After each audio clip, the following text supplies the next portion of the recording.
tangan dulu Bapak Ibu. Haleluya. Haleluya. Saya ingin sapa dulu Bapak Ibu semua. Shalom Bapak Ibu. Shalom. Shalom. Puji Tuhan. Ya, saya senang berjumpa dengan saudara. Apakah saudara senang berjumpa dengan saya? Amin. Oh pasti. Kenapa? Karena akan diberkati. Amin. Pasti kita senang. Amin. Kecuali kalau akan saya marahin, itu lain. Ya, ya. Saya ingin selalu mengucapkan ayat 2 Petrus 1 ayat 2 selalu dalam khotbah saya. Ayat ini berkata, kasih karunia dan damai sejahtera akan berlimpah di dalam kehidupan kita oleh pengenalan akan Allah dan Tuhan Yesus. Amin. Itulah sebabnya saya selalu mengkhotbahkan Tuhan Yesus. Selalu. Kenapa? Agar setiap kita mengalami kasih karunia dan kelimpahan damai sejahtera Allah. Amin. Ya. Dan ekstrimnya lagi, saya selalu berkhotbah berurutan, mulai dari Kejadian, Keluaran, Imamat, Bilangan, Ulangan, sampai dengan Wahyu. Tapi lebihnya lagi, kesimpulannya harus Tuhan Yesus. Itulah sebabnya kalau Bapak Ibu ingin menikmati Tuhan Yesus mulai dari Kejadian sampai Wahyu, saudara bisa masuk ke YouTube saya yang bernama Gereja Spasi Hermon. Di situ ada khotbah saya berurutan dari Kejadian sampai Wahyu. Termasuk juga di situ ada khotbah pendeta-pendeta lain. Tapi saudara lihatlah, ada thumbnailnya yang khusus. Ya, ya. Sekarang adalah kitab yang ke-19 dari Alkitab dan itulah kitab Mazmur. Ya. Judul khotbah kita adalah Tuhan adalah gembala. Apa judulnya Bapak Ibu? Tuhan adalah gembala. Coba kita buka Mazmur 3 ayat 1 sampai dengan 6. Ini Mazmur yang terkenal. Ya, judul di atasnya adalah Mazmur Daud. Tetapi tidak semua ya Mazmur itu Daud yang nulis. Enggak. Ya, ada lagi yang lain seperti Salomo, Musa dan lain-lain. Ya, Bapak Ibu ya. Tapi yang mayoritas penulisnya adalah Daud. Ya, jadi seringkali kita Mazmur itu disebut juga Mazmur Daud. Tapi sebenarnya bukan Daud saja yang menulis kitab Mazmur. Oke? Ya, kita baca ayatnya Mazmur 3 ayat 1 sampai dengan 6. Mazmur Daud. Tuhan adalah gembalaku, takkan kekurangan aku. Ya. Ia membaringkan aku di padang yang berumput hijau. Ia membimbing aku ke air yang tenang. Stop dulu. Jadi dikatakan tadi Tuhan adalah gembala, kita tidak kekurangan dan dibuktikan kita dibaringkan di padang berumput hijau. Itu makanan utamanya domba. Benar? Jadi kita juga tidak akan pernah kelaparan. Lanjut lagi, ia membimbing aku ke air yang tenang. Minum juga kita dijaga Tuhan. Amin. Iya, jadi saudara nggak akan kelaparan, tidak akan kehausan di dalam Tuhan. Lanjut lagi, ia menyegarkan jiwaku. Ia menuntun aku di jalan yang benar oleh karena namanya. Jiwaku juga, jiwa kita juga disegarkan. Artinya apa? Kebutuhan rohani kita juga dicukupkan oleh Tuhan. Amin. Jadi luar biasa, kebutuhan jasmani, kebutuhan rohani Tuhan akan sediakan bagi kita. Mantap. Ya. Sekalipun aku berjalan dalam lembah kekelaman. Nah, kalau bahasa Inggrisnya berjalan dalam bayang maut, the shadow of death. Lebih dahsyat lagi ya. Ya, kalau bahasa Indonesia akan diperhalus. Lembah kekelaman ya. Aku tidak takut bahaya sebab Engkau besertaku. Gadamu dan tongkatmu itulah yang menghibur aku. Saudara tahu apa fungsinya gada? Memukul musuh-musuh yang akan datang menyerang domba. Tongkat gunanya apa? Coba kembali lagi. Yang tadi, yang gadamu dan tongkatmu itulah yang menghibur aku. Gada itulah untuk memukul serigala, singa atau siapapun yang akan menyerang domba. Ya.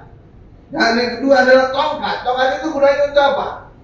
Untuk menarik domba jika dia masuk ke dalam lubang, jika masuk ke dalam jurang.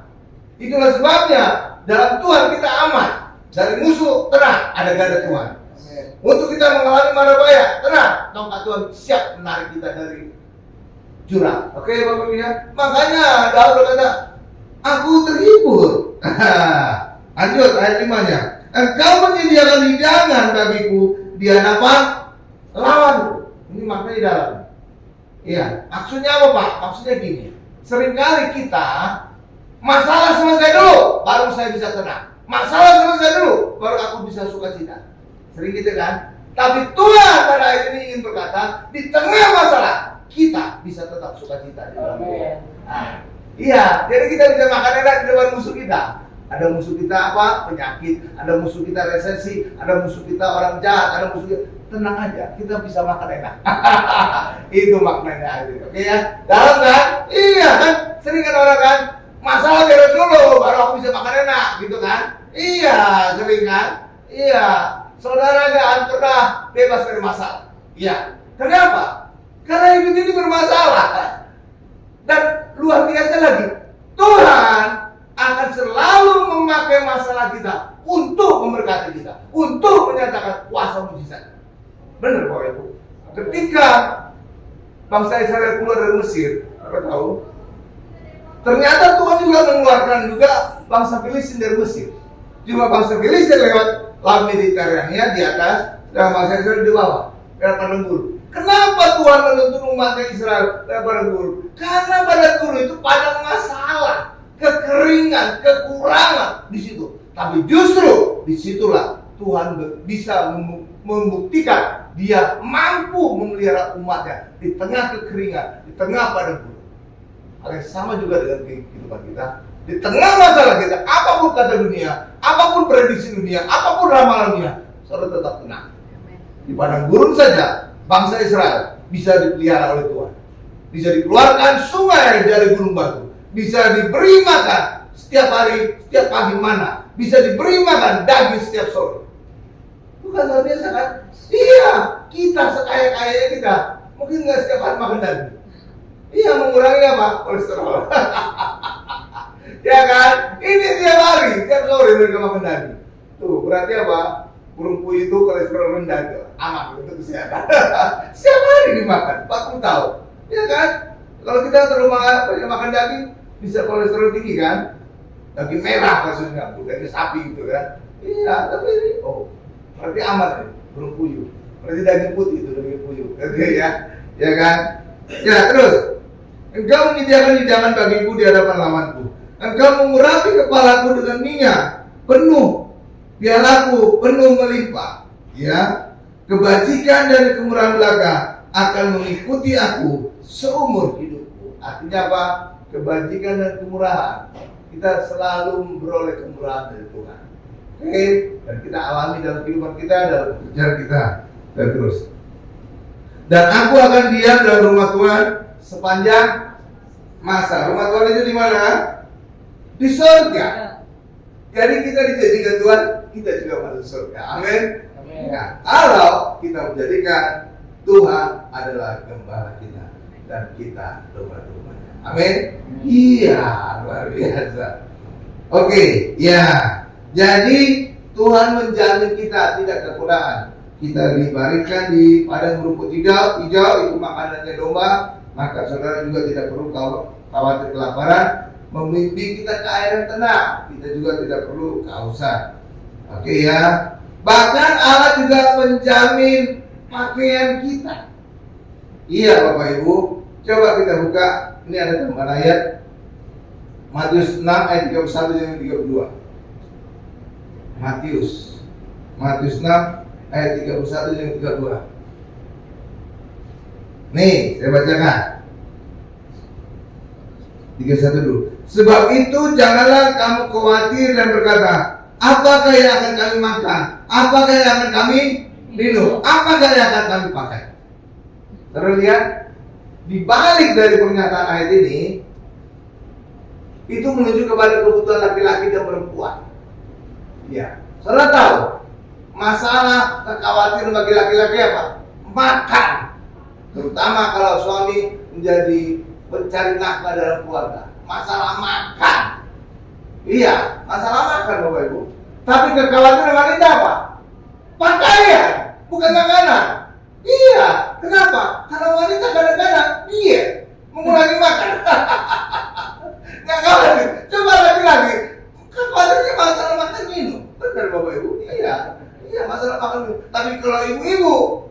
khawatir pakaian. Iya, kadang-kadang kalau diajak pesta, cerita orang, cerita saya, ya. Wah, diajak suaminya, ayo kita ke pesta, teman saya nikahkan anaknya, mantu. Wah, pakaian nggak ada, pakaian nggak ada, udah satu lemari udah pakaian nggak ada. Iya kan? Iya, kalau udah satu lemari, itu dua lemari pakaiannya, tapi tetap aja bilangin pakaian nggak ada. Iya kan? Kenapa? Karena ibu-ibu cenderung nggak mau pakai pakaian yang sama berulang-ulang. Ya kan? Masalah utama ibu-ibu itu ya itu pakaian, bukan makanan. Justru ibu-ibu kadang-kadang malam nggak makan, benar ya? Iya, jaga badan katanya, bodinya biar.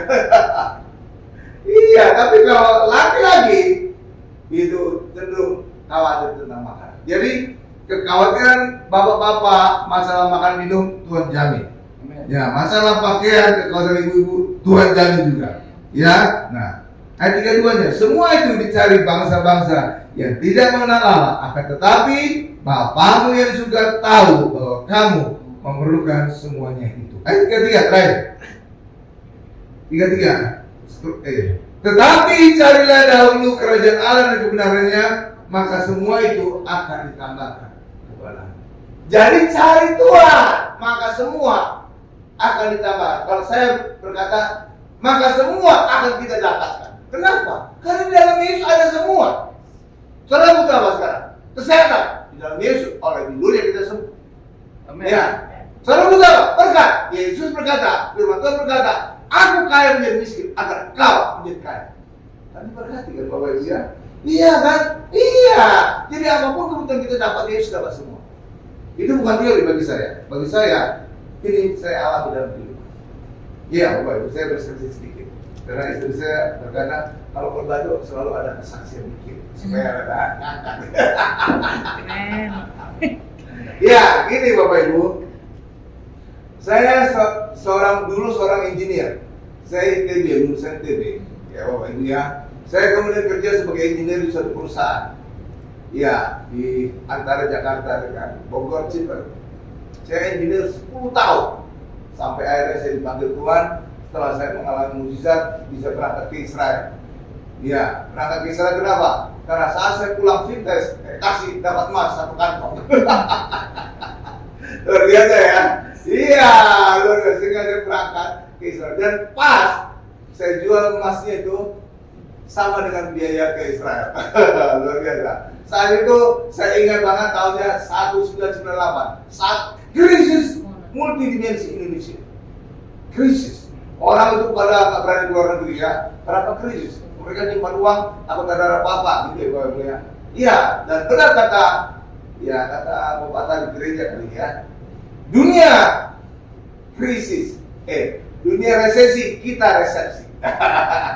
Jadi dunia resesi, orang Kristen resepsi. Dan itu benar. Pada saat krisis multidimensional 1998, saya justru pergi ke Israel pertama kali. Dengan adanya mujizat, kan? Dan itulah yang mengubah hidup saya.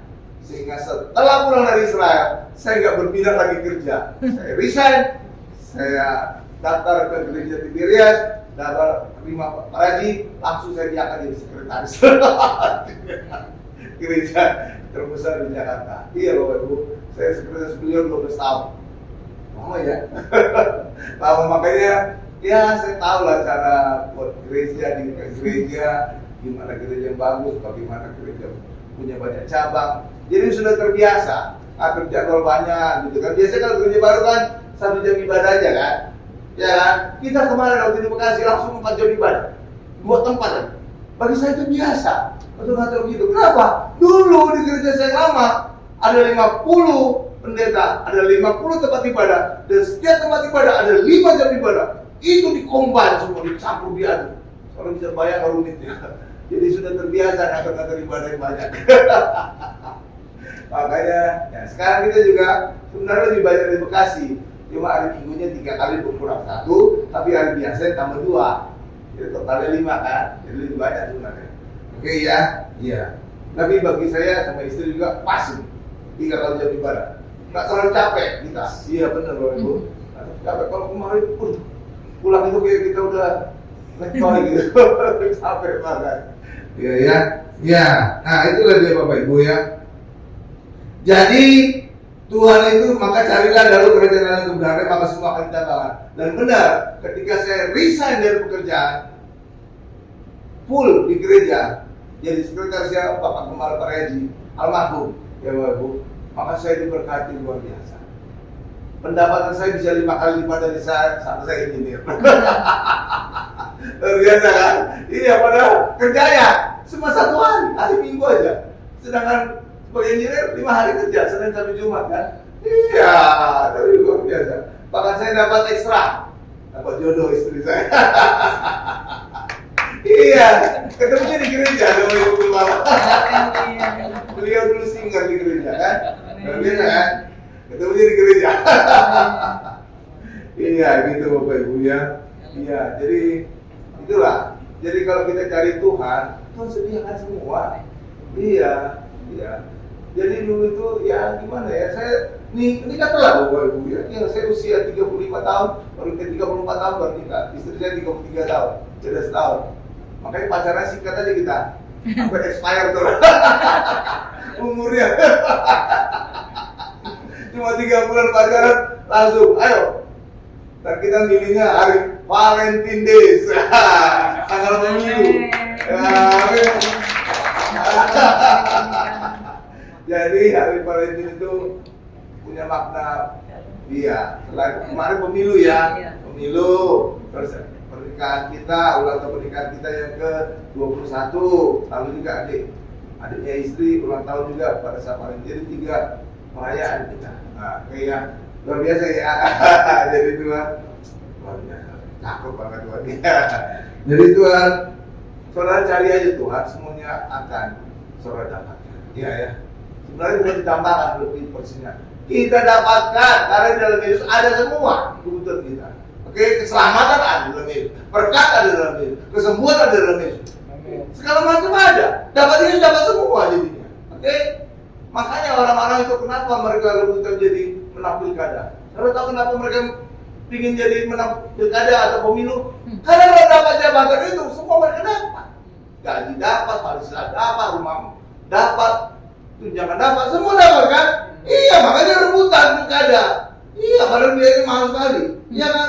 Apalagi kita dapat Tuhan, semua dapat. Luar biasa kan? Oh. Lanjut. Iya. Jadi sebagai gembala juga Tuhan menjamin kita masuk surga. Oke ya Bapak Ibu ya. Iya. Kalau Tuhan gembala kita pasti masuk surga. Iya. Bahkan juga Tuhan adalah perlindungan kita. Ini perlindungan itu saudara nggak boleh anggap enteng ya. Orang Israel pernah menganggap enteng perlindungan Tuhan. Itu dibuktikan di Israel. Tuhan Yesus pernah menangisi orang Israel. Iya, Yerusalem, Yerusalem. Ya, engkau membunuh nabi-nabi yang datang kepadamu. Aku ingin seperti induk ayam melindungi anak-anak yang di bawah kepak sayap. Dan di tempat Tuhan Yesus menangisi orang Israel, di situ telah berdiri sebuah gereja besar namanya Dominus Flevit. Itu bahasa Latin. Artinya Dominus itu Tuhan, Flevit nangis, Tuhan menangis. Ya, itu ada satu gereja. Dan biasanya kalau orang Israel dibawa ke gereja. Kenapa? Karena tempat gereja persis kita bisa melihat kota Yerusalem. Posisi paling strategis. Ya, ya. Nah, jadi karena orang Israel menolak perlindungan Tuhan itu, itulah sebabnya orang Israel menjadi bangsa paling menderita di dunia. Selama berabad-abad mereka mengalami aniaya di seluruh dunia. Dan puncaknya pada masa Hitler. Hitler membunuh orang Yahudi sebanyak 6 juta orang di kamar gas. Ya, dan itulah sebabnya di Israel itu ada peringatan yang namanya Yad Vashem. Jadi kalau orang juga Israel seringkali diajak situ untuk melihat bagaimana penderitaannya orang Israel mengalami pembunuhan. Ya Bapak Ibu, iya 6 juta orang. Wih, itu banyak sekali loh Bapak Ibu. Banyak sekali, mungkin 1/4 jumlah populasi orang Israel pada saat itu ya. Iya, Hitler itu yang bisa 2 ini juga. Ya luar biasa ya. Karena itulah orang Kristen harus terus mengadakan perlindungan Tuhan. Amin Bapak Ibu ya. Karena apa? iblis itu membenci dua golongan di dunia. Dua golongan ya. Satu, orang Israel. Kenapa? Karena orang Israel adalah asalnya Tuhan Yesus. Ya, karena keselamatan berasal dari orang Yahudi. Ada ayatnya. Amin ya Bu. Yang kedua, yang dibenci iblis adalah orang Kristen. Kenapa orang Kristen dibenci oleh iblis? Karena orang Kristen adalah yang melakukan amanat agung Tuhan Yesus, memberitakan berita keselamatan. Iya, itulah sebabnya dua golongan ini yang paling dibenci oleh iblis. Akan dibinasakan kalau bisa.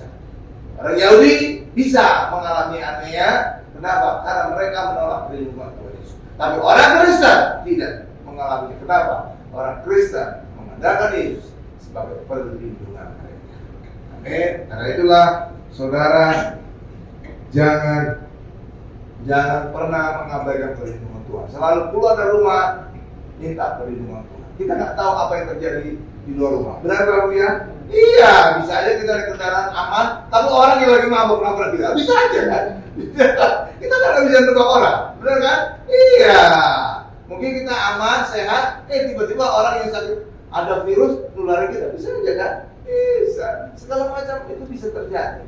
Karena itu kita nggak bisa nebak apa yang terjadi di luar rumah, apa yang terjadi di depan. Karena itulah Anda akan selalu perlindungan Tuhan, sehingga Tuhan akan melindungi kita bebas mara bahaya. Amin. Iya. Coba kita lihat ayatnya bahwa Tuhan Yesus.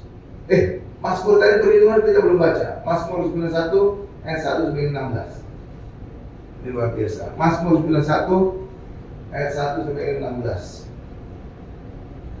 Ini kalau dalam mara bahaya seringkali didorong oleh gereja sekular yang pernah di dekat di daerah Seleksi di Bapak Ibu itu mendoakan Mazmur 91 ini. Ini memang doa ayat perlindungan ya. Nih, saya bacakan 91 ayat 1 sampai dengan 16. Orang yang duduk dalam lindungan yang maha tinggi dan bermalam dalam naungan yang maha kuasa akan berkata kepada Tuhan, tempat perlindunganku dan kubu pertahananku, Allahku yang kupercaya. Amin. Anda kan Tuhan terus.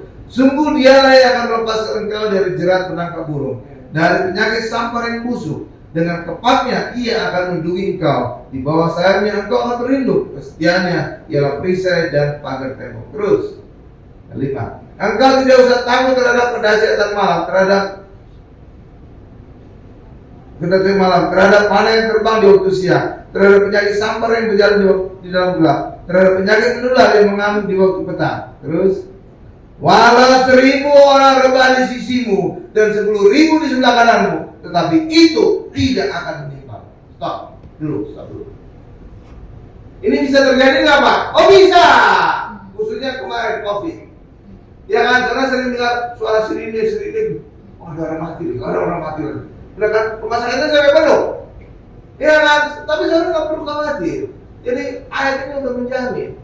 Iya, walau 1000 orang rebah di sisimu, artinya apa? Di sisi kita dekat itu terjadi. Tetangga kita, mungkin saudara kita, atau iya, artinya di sisi kita dekat itu terjadinya. Benar? Iya. Dan 10.000 di sebelah kanan, itu kan lebih dekat lagi sebelah kanan kita. Tetapi itu tidak akan menimpa. Amin. Iya, karena itulah, wah, Tuhan sudah menjamin kita dalam kondisi wabah sekalipun, saudara tetap tenang. Amin. Ya, dan itu pernah saya alami tahun 2005 pada saat Jakarta kebanjiran besar, di mana-mana banjir. Kalau saudara ingat itu ya, 2005. Ya, Tuhan menyelamatkan saya. Saat itu saya masih kos-kosan, anak kos saya. Nah, ya itulah. Pada saat kebanjiran 2005, saya diajak Bapak Gembala untuk nginap di rumahnya 3 bulan Bapak Ibu.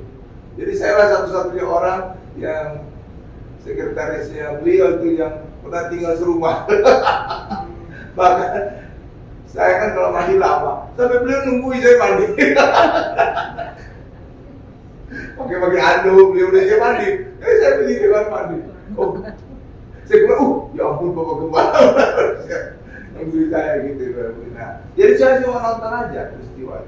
Bahkan juga pada saat COVID, ya sorry kalau di antara saudara yang punya keluarga yang meninggal, dia Bapak Ibu ya. Nah, saat itu saya juga ketularan. Tapi mujizatnya, 2 hari langsung sembuh. Saat itu saya kebetulan dari Ibu Gembala kebetulan dari teman kantornya, rupanya Ibu Gembala itu OTG. Pakai ya OTG bawa virus ke rumah, saya malah ketularan gitu. Langsung saya ini, iya Bapak Ibu, ketularan sampai saya tahu lah, pingsan. Ibu malah panik di telepon ambulans dan potong saya dari kamar dibawa ke UGD Pondok Indah. Iya, dan itu sampai wah luar biasa Bapak Ibu. Bahkan kemudian kan saya kan dimasukin ruang isolasi. Dokter itu ngomong kayak enteng atau gimana kalau sama istri. Iya, dia bilang, "Bu lihat, emangnya kenapa dilihat?" Iya, 50-50. Iya, kan saat itu kan keluarga nggak boleh menemani ke ruangan kan? Iya, isolasi kan, COVID kan? Iya, makanya saya dibawa ke ruang isolasi. Ruangan penuh, akhirnya saya dimasukin ke ruang ICU. Itu banyak orang mati di situ Bapak Ibu. Ya kan gawat-gawat semua tuh kan? Iya kan? Iya. Nah, akhirnya saya di situ. Tapi 2 hari kemudian nggak tahu gimana langsung sehat. Dan saya kan ingin biar istri, ibu tenang kan? Gimana? Saya video ya ruangan itu. 2 hari langsung bisa buat video tuh. Baru saya kirim share ke ibu, oh udah sehat gitu kan. Iya dong, karena dia kan gak bisa lihat saya, kan ruang isolasi. Nah, makanya saya beriman, saya videoin. Videoin saya kirim, itu. Jadi lihat. Iya, jadi cepat saya sembuh. Orang biasanya datang sehat, pulang udah meninggal. Iya kan? Saya enggak, datang sudah pingsan, tapi pulang sehat. Jadi luar biasa, 2 hari udah pulih saya. Ya, cuma istirahat. Ya, ini akhirnya cuma seminggu pulang.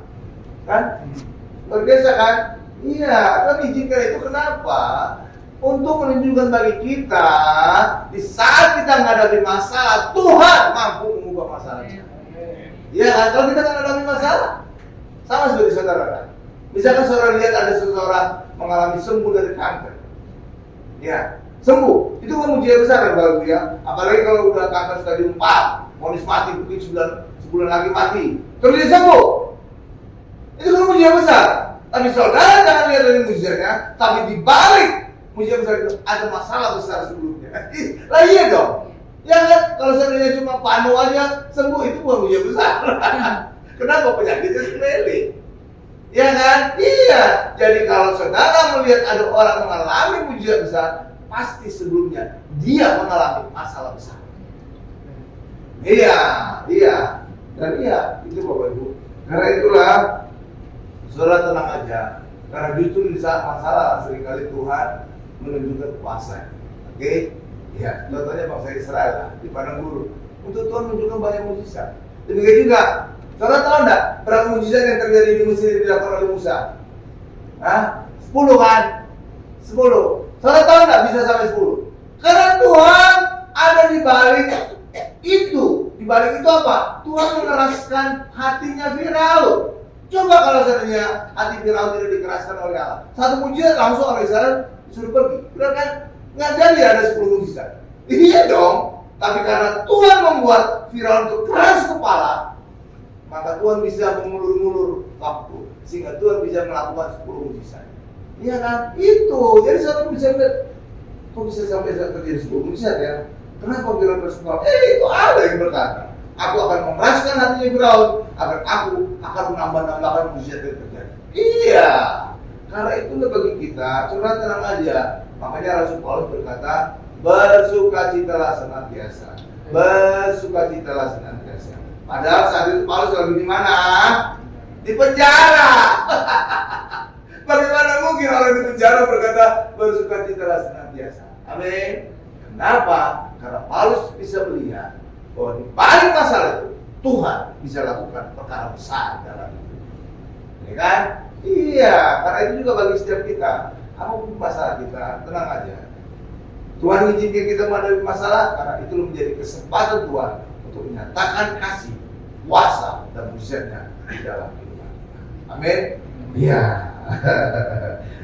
Jadi sekarang kita bisa melihat masalah itu bukan dengan stres, tapi saudara bisa melihat dengan senyuman. Ada masalah, sebentar lagi Tuhan akan melakukan mujizat bagi hidupku. Gitu. Jadi saudara melihat masalah itu bukan lagi dalam kondisi stres. Oke, ya, tapi selalu saudara punya pengharapan sebentar lagi Tuhan akan melakukan mujizat dalam kehidupan. Untuk aku bebas dari masalah. Amin. Iya dong. Ya, luar biasa. Ya, jadi Tuhan melindungi kita ya Bapak Ibu ya. Contohnya saat COVID itu juga. Dan juga ada lagi berkat di balik COVID itu. Walaupun memang menimbulkan banyak masalah, tapi COVID itu juga membuat apa? Orang semakin mengenal tentang online. Coba saudara bandingkan hidup saudara. Kan? Sebelum COVID, saudara berapa kali belanja lewat online? Mungkin jarang ya. Tapi setelah COVID, rajin banget saudara belanja di Tokopedia, di Gojek. Benar kan? Iya. Bahkan apa? Ibadah juga online kan, banyak kan? Zoom kan? Ibadah Zoom. Lewat ibadah Zoom itu seluruh keluarga dulu, Bapak Ibu. Iya, ada orang Batak gitu. Saat Zoom itu mereka bisa ada ibadah marga. Jadi marga sesuatu itu mereka bisa link ke seluruh dunia. Ada di Amerika, ada di Australia, ada di Singapura, ada. Mereka bisa ibadah bareng-bareng, bisa ketemu melihat muka. Oh itu, gitu kan? Coba dulu nggak ada ibadah Zoom. Orang ibadahnya cuma di gereja, fisik, benar ya? Iya, tapi dengan adanya COVID, kita sekarang bisa ibadah online. Kantor juga menjadi online, benar kan? Sempatkan dulu kan kantor kan? Iya, kerja online. Ya, sekolah juga sekolah online. Oke, ya luar biasa ya. Ya, kita lanjutkan lagi. Nah, malaikat-malaikat Tuhan diperintahkan untuk menjaga kita, ya Bapak Ibu. Tapi seringkali iblis itu bisa memelintir ayat, Bapak Ibu. Itulah sebabnya orang Kristen sebaiknya juga banyak baca ayat. Oke, dan saya terbeban untuk orang Kristen, jemaat khusus, jemaat Modern Church untuk mengerti ayat. Makanya saya khotbah berurutan dari Kejadian, Keluaran, Imamat sampai Wahyu. Jadi kalau saudara berat baca Alkitab dari Kejadian sampai Wahyu, saudara dengerin aja khotbah saya. Itu sudah berurutan dari Kejadian, Keluaran. Dan kesimpulannya luar biasa, Tuhan Yesus. Jadi nggak ada yang lain. Iya, Bapak Ibu. Jadi saudara, itu saya membantu supaya jemaat bisa membaca Alkitab, seluruh Alkitab. Ya, dulu kan orang sering berkata, saya sudah baca Alkitab satu buku Alkitab Kejadian Wahyu, kan? Kita kadang-kadang minder. Bisa baca gitu, saya baca satu pasal aja dengan ngantuk. Ya kan? Nah, sekarang saudara tenang aja, dengerin aja video di YouTube.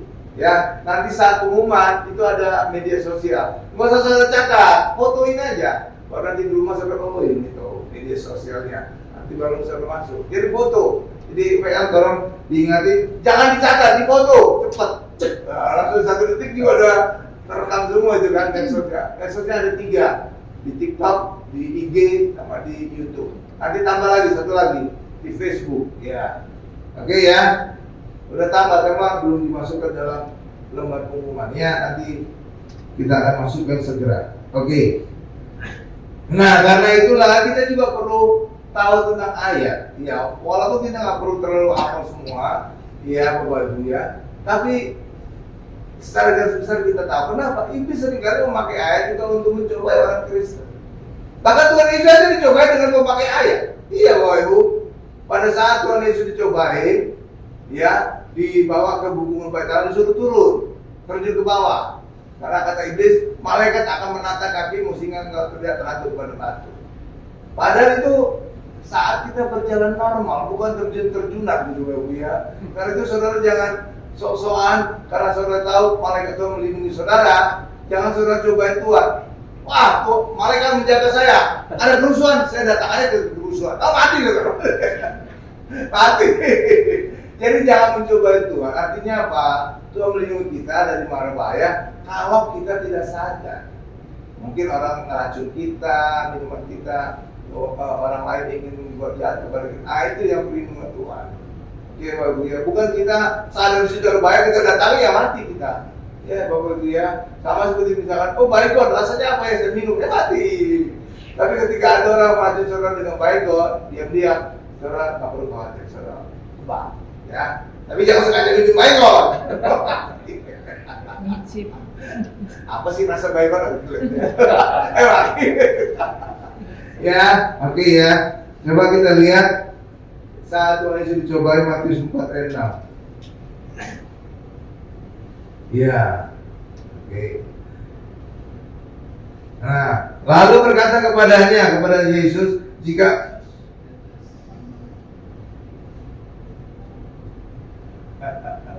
Putri lalu berkata kepada Yesus, jika engkau anak Allah, jatuhkanlah dirimu ke bawah, sebab ada tertulis mengenai engkau, ia akan memerintahkan malaikat-malaikatnya, dan mereka akan menantang engkau di atas tangannya, supaya kakimu jangan terhantu kepada batu. Iya, gitu Bapak. Jadi itu memang ada malaikat menjaga, tapi Tuhan Yesus juga tahu jangan mencobai Allah. Oke, saudara juga gitu. Kalau saudara tahu di depan ada kerusuhan, saudara menghindar, jangan lewat situ, putar jalan lain, ya. Ya, jadi perlindungan Tuhan itu ketika saudara tidak sadar, tidak sengaja. Oke ya, dan Tuhan akan melindungi saudara. Oke, ya, Bapak Ibu ya. Ya, sekarang kita lihat berkat Tuhan dalam keluarga. Coba Mazmur 107 ayat 1 dengan 2. Luar biasa Bapak Ibu. Saya senang gitu Bapak Ibu ya. Mengkhotbahkan berurutannya susah loh Bapak Ibu. Iya, biasanya pendeta kan mencolok gitu. Nah, saya sekarang mulai didirikan gereja ini, saya sudah disiplinkan untuk mengkhotbahkan secara berurutan. Kenapa? Karena saya juga peduli kepada jemaat yang ingin membaca Alkitab secara berurutan. Tapi mereka nggak perlu membacanya secara ini. Saya bacain, baru saya khotbahin, nah jemaat tinggal dengerin aja. Jadi enak ya. Karena yang baca Alkitab itu, apalagi begini lama, Yesaya, Yeremia, Yesaya terus itu ya, pening kepala. Kenapa? Karena nabi-nabi itu menunjukkan dosa-dosa orang Israel. Itu pertama. Yang kedua, menubuatkan hukuman Allah atas dosa mereka. Wah, itu Bapak. Semua itu seragam. Saya, Yeremia, semua itu sampai Meleaki gitu sama. Jadi kita ada pening juga. Iya Bapak Ibu. Makanya jabatan kenabian kita nggak disebut jelas. Yang jelas disebut adalah jabatan raja dan imam kita. Makanya kita disebut imamat yang rajani, imam dan raja. Padahal ada jabatan yang ketiga, kita nabi. Apa bukti nabi Pak? Tugas kita memberitakan perbuatan-perbuatan besar tentang Allah. Amanat agung Tuhan Yesus itu adalah tugas kenabian kita. Tapi kenapa jabatan nabi kita tidak disebut? Karena jabatan nabi itu ada dua. Satu, memberitakan firman Tuhan, kayak tugas kita menyampaikan amanat agung. Yang kedua, menyatakan dosa orang lain dan menubuatkan hukuman Allah terhadap orang lain. Nah, itu kan tidak kita lakukan. Iya kan? Iya. Makanya jabatan nabi kita nggak disebut jelas. Oke Bapak Ibu ya, karena jabatan nabi tugasnya satu, memberitakan firman. Yang kedua, menunjukkan dosa umat dan membuatkan hukuman Allah atas mereka. Kan? Iya, itu tugas kita nggak kita lakukan itu, hanya menyampaikan firman. Oke? Iya, makanya jabatan nabi kita nggak disebutkan. Padahal sebenarnya kita punya jabatan ketiga adalah kenabian. Iya Bapak Ibu ya. Nah, sekarang kita masuk ke Mazmur 107 ayat 1 dan 2. Nah, ini saya bacakan ayat awalnya, nyanyian ziarah Salomo. Nah, ini kita Mazmur. Artinya kita Mazmur bukan hanya Daud saja yang menulis, Salomo juga ikut menulis. Tuh, ya. Jadi saudara tahu penulis itu dari awal, ayat awal itu ada. Jadi bukan hanya Salomo, ada lagi yang lainnya. Oke ya.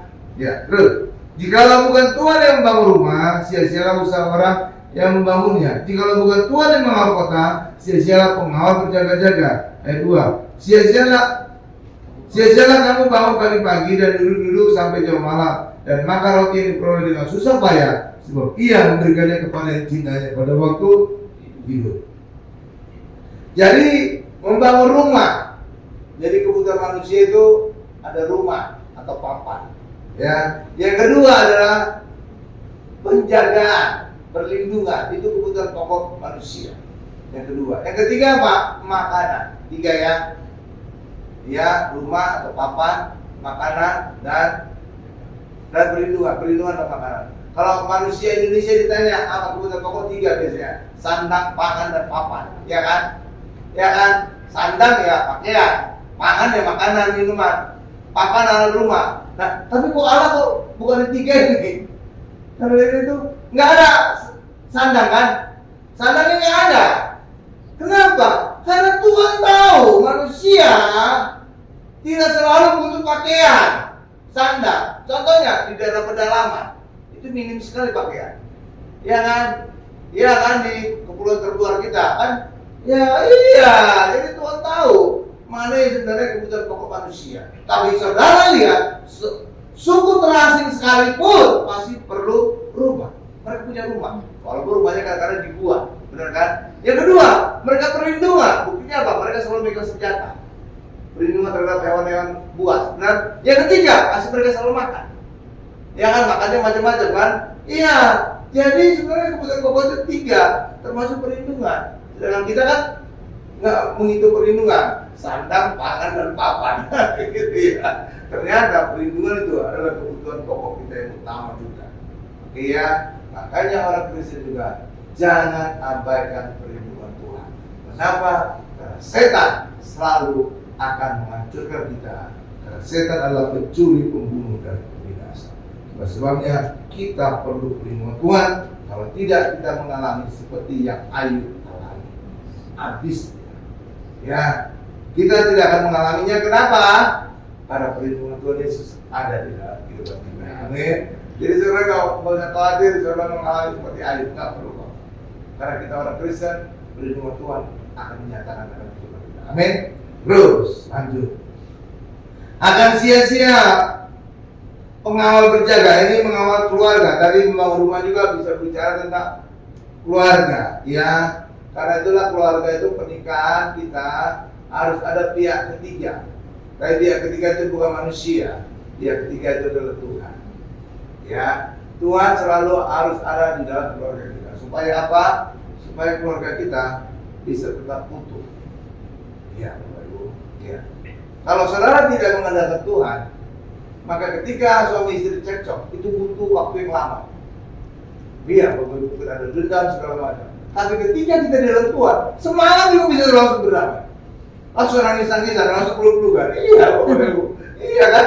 Iya, kalau nggak ada Tuhan gitu. Tapi kalau kita nggak ada Tuhan, bisa lama tuh, dendam lah, irilah, nggak ngomong-ngomong lah, segala macam kan. Iya. Tapi kalau kita nggak ada Tuhan, langsung kita ada lihat Tuhan, kasihnya luar biasa, kita langsung juga berdamai dengan pasangan kita. Langsung peluk-pelukan, langsung nangis-nangisan. Iya. Dalam sekejap, semalam juga bisa terjadi. Sama juga seperti anggur di perkawinan Kana. Itu kan masalah besar bagi keluarga. Bisa malu tuh kalau dari ada tamu nggak kebagian anggur. Iya, tapi Tuhan membuat itu anggur itu dalam sekejap. Anggur itu padahal itu membuat itu lama loh Bapak Ibu. Benar. Nanam anggur itu bertahun-tahun. Metiknya, jadi cairannya, sari buah anggur. Terus difermentasi lagi, itu bisa tahunan.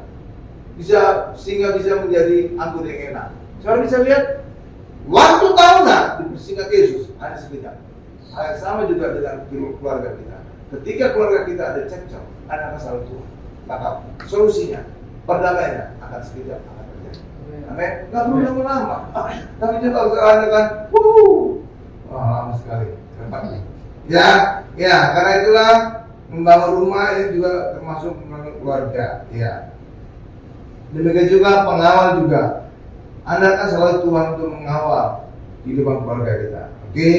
Nah, coba kita baca ayat terakhir tentang keluarga juga, Efesus 5 ayat 2 sebenarnya dan 25. Efesus 5 ayat 2 dan 25.